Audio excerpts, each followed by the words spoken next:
পারবেন। ধরেন আপনি একটা ছোটোখাটো বিজনেস করেন অনলাইনে, প্রতি মাসে আপনার ৫ থেকে ১০,০০০ টাকা খরচ হয় শুধুমাত্র ফটোগ্রাফির পিছনে বা বিভিন্ন রকমের ইমেজগুলোকে আপনার তৈরি করতে নানান উপায়ে।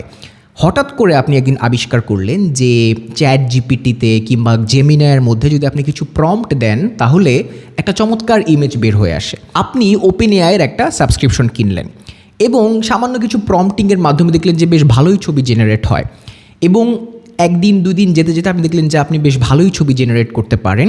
আগে যে পরিমাণ এফোর্ট লাগতো এখন আর সেই পরিমাণ এফোর্টটা লাগছে না। আপনার কি মনে হয় আপনি কি আগামী মাসেও ওপেন এআইয়ের সেই সাবস্ক্রিপশনটা রিনিউ করবেন? আমার মনে হয় করবেন।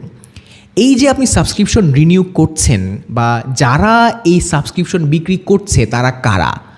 Open AI, Google, Microsoft, Facebook এরাই কিন্তু আলটিমেটলি সাবস্ক্রিপশনটা বিক্রি করছে। অর্থাৎ আপনি টাকা দিয়ে এআই কিনছেন এবং সেই